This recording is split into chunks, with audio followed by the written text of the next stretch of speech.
Bien, entonces, debido a las relaciones básicas que tenemos para las funciones trigonométricas, la función tangente y la función secante, respecto a las funciones seno y coseno, podemos determinar que el dominio tanto de la función tangente como de la función secante es justamente el conjunto de puntos, eh, el dominio, digamos, de la tangente de x va a ser el conjunto de puntos tales que el coseno de x sea distinto de cero, y justamente este conjunto también va a ser el dominio de la función secante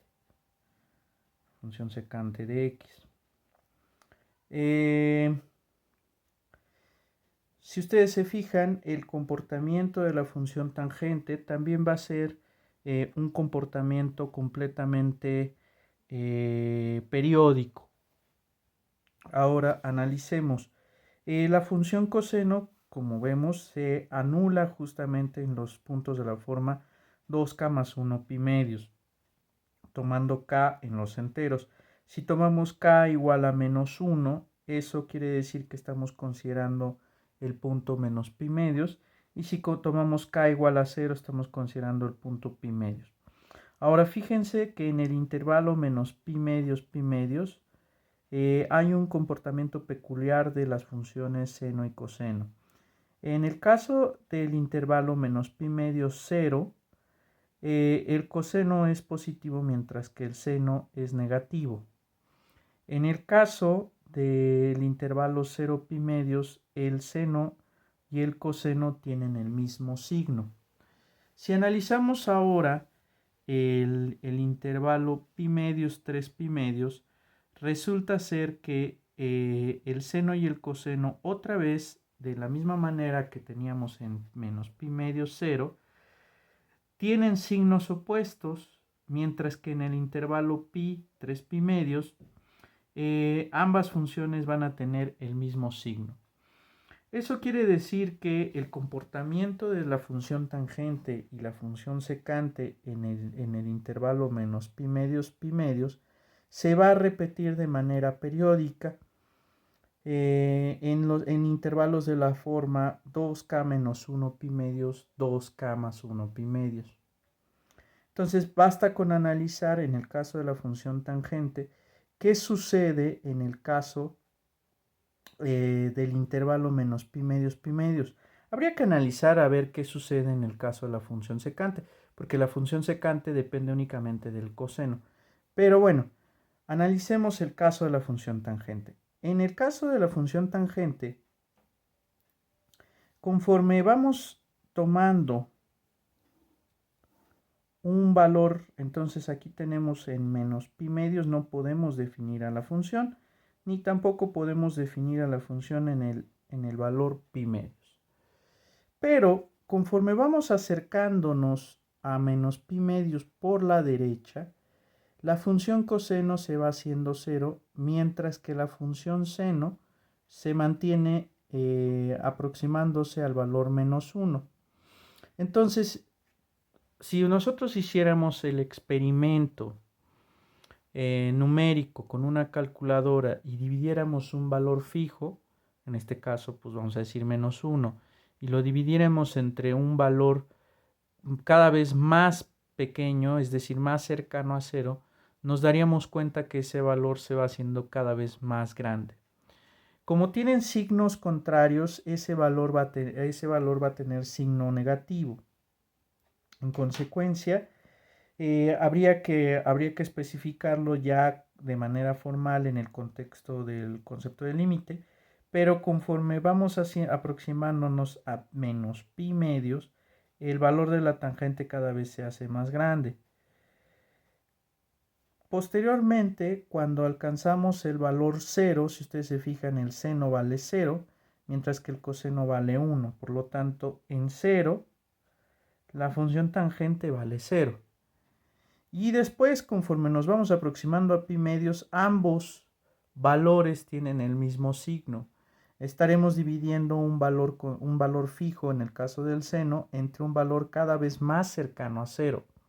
Si ustedes nuevamente hacen la experimentación numérica, se van a dar cuenta de que eso les va a generar un valor cada vez más grande. En consecuencia, salvo un análisis más riguroso en el contexto del límite, podríamos darnos cuenta de que la función tangente va a tener un comportamiento de esta manera en el intervalo menos pi medios pi medios. Lo que hacemos después es copiar justamente este gráfico en intervalos de tamaño pi, partiendo de pi medios y partiendo de menos pi medios hacia la izquierda, generando una configuración geométrica más o menos de este estilo. Aquí estaría menos pi medios, aquí estaría pi medios, aquí estaría 3 pi medios, aquí menos 3 pi medios, y lo que estaríamos observando pues es una configuración geométrica muy parecida a esta. Entonces, digamos que este gráfico que hemos construido para el intervalo menos pi medios, se repite periódicamente hacia la derecha y hacia la izquierda con un periodo de pi. En el caso de la secante, vamos a requerir obviamente el gráfico de la función coseno. La función coseno pues se comporta más o menos así. En este caso este es 2pi, este es 3 pi medios, este de aquí es pi, este es pi medios, este es 0 y bueno pues este de aquí es menos pi medios.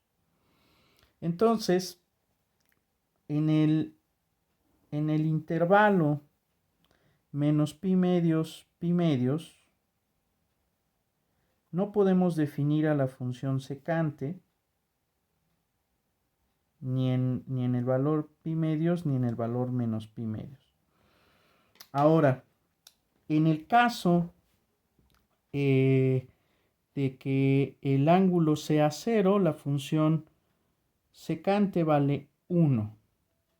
En 0 vale 1. Y conforme vamos aproximándonos a menos pi medios por la derecha y a pi medios por la izquierda, eso lo vamos a, nuevamente repito, a especificar de manera formal cuando analicemos el concepto de límite.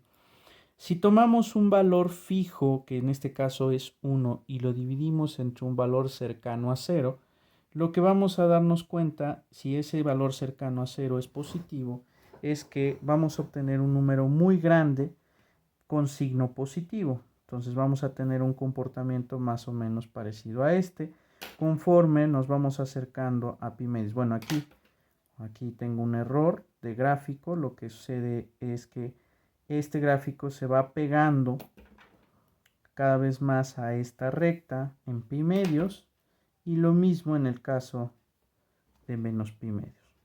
Ahora, si hacemos el análisis en 3 pi medios y en pi medios, la función coseno es negativa en ese caso.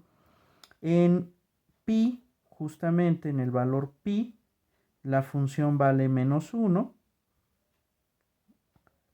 Aquí tenemos el valor 1, aquí tenemos el valor menos 1. Y entonces nuevamente lo que tenemos es que el gráfico pues se va a comportar de esta manera. De manera similar, si analizamos el caso de menos pi medios y menos 3 pi medios,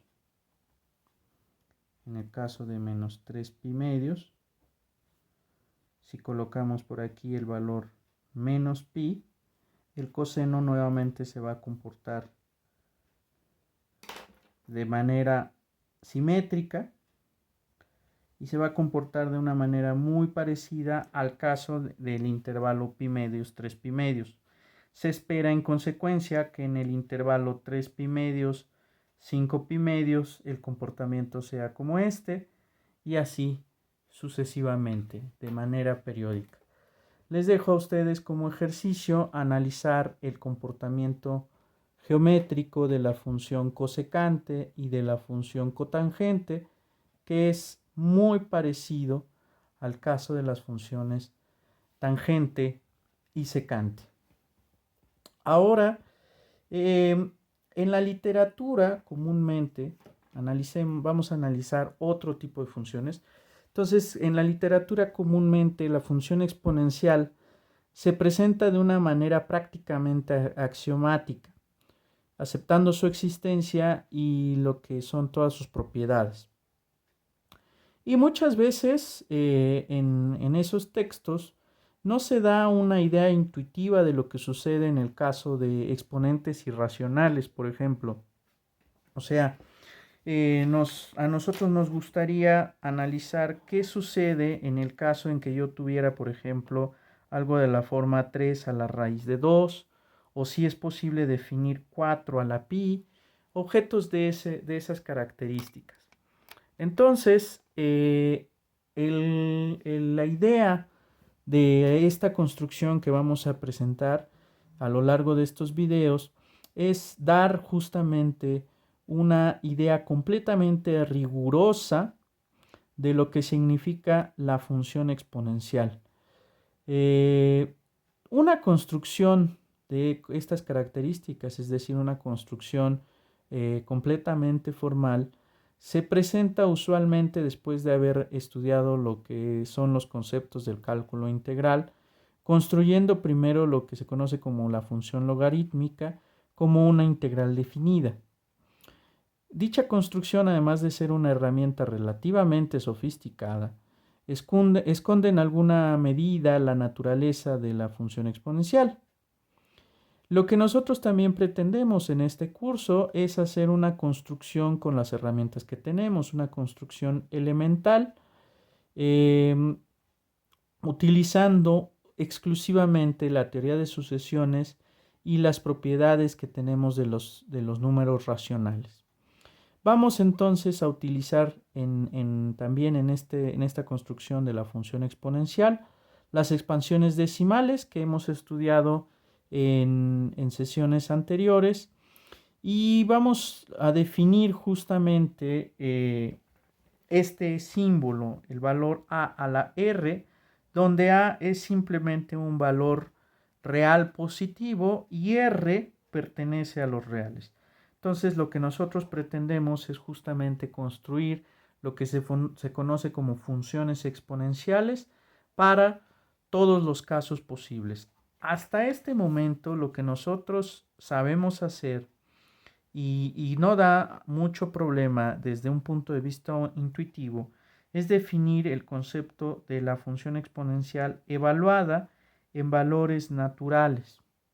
De alguna manera podemos definir a la 0 como 1, o sea, una forma axiomática de hacerlo es definir a la 0 como 1 y definimos a la n simplemente como el producto de a por a la n menos 1 con n mayor o igual a 1, tomando n en los naturales.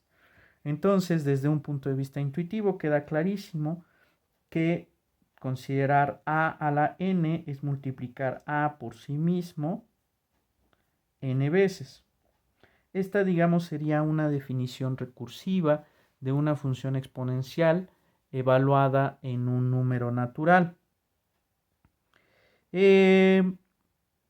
Entonces, definiendo justamente la función exponencial en los números naturales de manera recursiva, es que es posible presentar la siguiente proposición.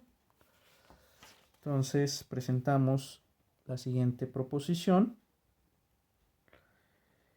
Considérense a en los reales positivos, n y m en los números naturales.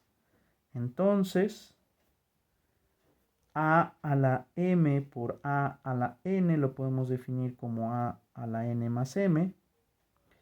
A la n a la m es simplemente a la n por m. Si a es distinto de 0, a la n, bueno, aquí podemos poner unión el 0.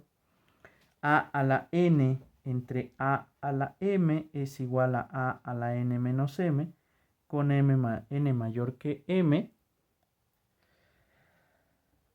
A por b a la n va a ser igual a la n por b a la n. Y si b es distinto de 0, A entre B a la n va a ser igual a la n entre B a la n.